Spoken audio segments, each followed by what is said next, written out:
meeqaan nu gabroonfate mirga haqa keenyaa fudhate ilmaan Oromoo meeqaan nu gabroonfate mirga haqa keenyaa fudhate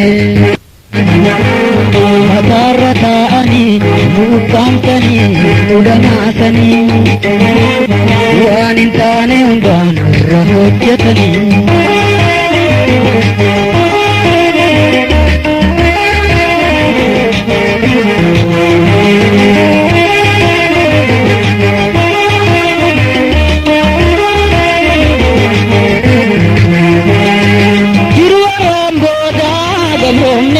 Ufaa gamraan hundi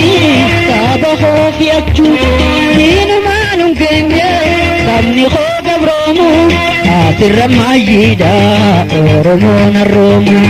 asirra raawwattee Oromoon harroomu ilmaan Oromoo meeqaan nu gabroonfate mirga haqa keenyaa fudhate ilmaan Oromoo meeqaan nu gabroonfate mirga haqa keenyaa fudhate mataarra taa'anii nu ukkaamsanii nu dhamaasanii waan hin taane hundaan irra hojjetanii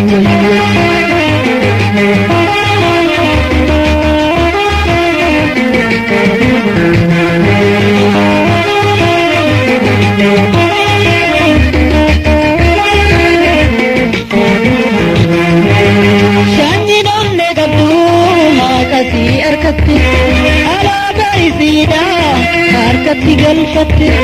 kutaa teenya dabree inni nu gurmeessu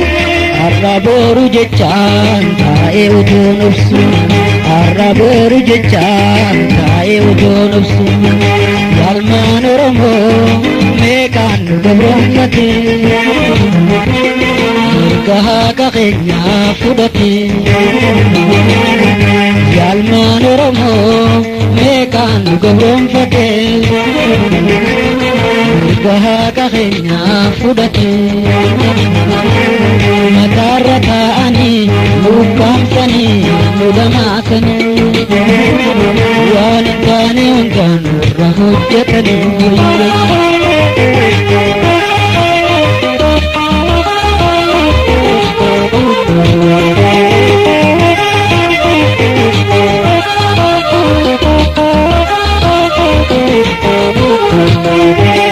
Tokkoluina qabdu Oromoon gootota wiliin kaadhimamtu baraati keeynoota kutaan kudha tokko lafa Oromoota injifannaan teenya ilmaan Oromoota injifannaan teenya ilmaan Oromoota ilmaan Oromoo meeqaan nu gabroonfate mirga haqa keenyaa fudhate ilmaan Oromoo meeqaan nu gabroonfate mirga haqa keenyaa fudhate mataarra taa'anii nu ukkaamsanii nu dhamaasanii waan hin taane hundaan irra hojjetanii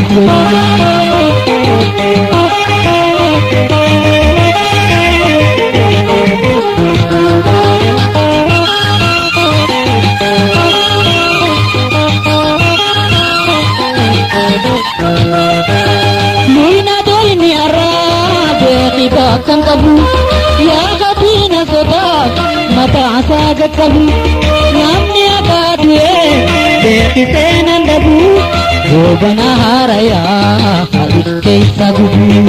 goobana haarayaa salif keessa gubu ilmaan Oromoo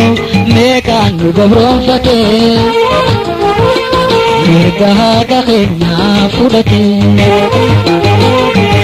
ilmaan Oromoo meeqaan nu gabroonfate mirga haqa keenyaa fudhate mataarra taa'anii nu ukkaamsanii nu dhamaasanii waan hin taane hundaan irra hojjetanii